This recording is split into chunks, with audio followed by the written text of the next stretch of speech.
Welcome to episode 15 of our knowledge series, Basics of Electrostatics, and Olaf has built something nice again. Yes, I have brought something exciting with me, in this case even very exciting. Starting with our high-voltage generator, the Smarty 310. This is a bus-operated high-voltage generator, which is supplied with 24 volts and can be controlled via bus connection. It is controlled via this controller here, and then we connect the high-voltage cable here to the ball beziehungsweise auf die Kugel und mit dem and the earth cable to the second ball. This is a measuring spark gap. Incidentally, this used to be used to calibrate high-voltage meters. Today, however, it's not part of this episode that we're looking for sparks. But I'm interested in something completely different, namely sliding discharges on surfaces. Let's make the first attempt at this. We have a measuring spark gap here. I'll set 100 kilovolts here in the controller. Set the target current to a maximum of 300 microamps. I switch on the high voltage, and it starts up. And we now have 100 kilovolts, and nothing is happening. Why is nothing happening? It's quite simple. The distance between the balls is large enough to prevent sparks. The air insulates about 3.3 kilovolts per millimeter. We have 100 kilovolts. This is a little more than 33 millimeters. I measured it roughly before. We're at around 40 millimeters here. That means there's enough insulating air in between. Now we have a plastic pipe here. PVC can insulate much better than air. We have put a sealant in the middle. This sealant is there to ensure that there are no sparks inside, because then we can see anything. We want to see it on the outside. So that means I'm actually putting a lot more insulating distance or insulating material between the balls. It should insulate much better now, and I'm not changing the ball distance. It fits right between the balls. Now I reduce the high voltage to 50 kilovolts for the beginning, and then we can slowly increase the high voltage. I'm going to switch on the high voltage now.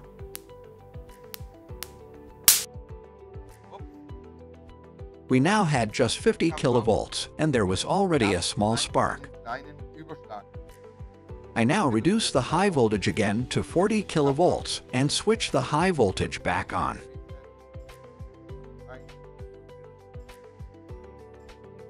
There is no problem with 40 kilovolts yet. 45.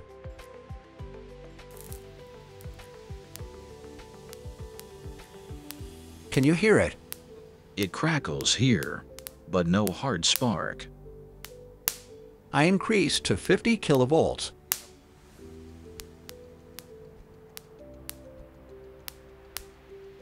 I've seen it. There was already a real spark here. You probably didn't see that. What has happened here now? Although you might think that I now have an insulating surface in between. That shouldn't really be a problem at all. But now one thing comes into play here, and I'll briefly bring up the flip chart. The first ball is connected to the ground, and we have a second ball that is connected to high voltage, and we have a field between them. If I now have air in between, then the air is insulating. There is no connection from ball to ball, and as I said, the air insulates 3.3 kilovolts per millimeter. If I now place my insulating piece in between,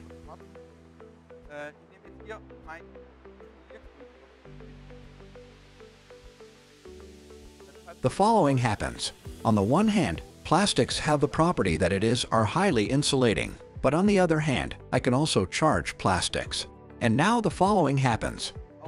Ions are deposited on the surface of the plastic. This means air molecules that have been charged in the air They settle on the surface, and these ions are conductive. I think we went through this in episode 4 or so. Ions are conductive, and they now form a conductive layer on the surface.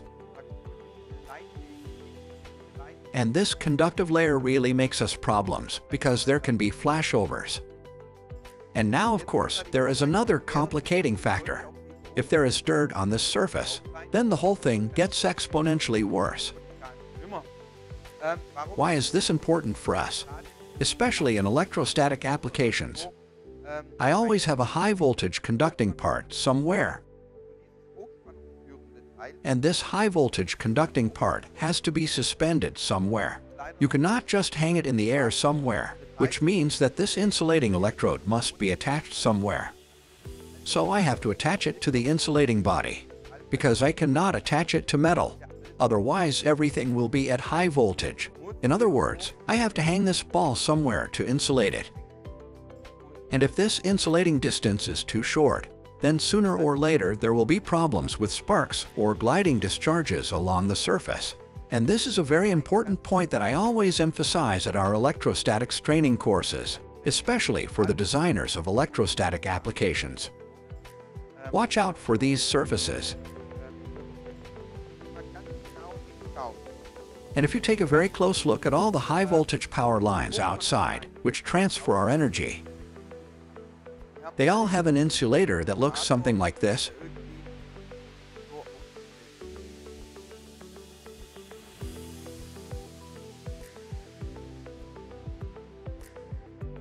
And these slats here increase the surface length.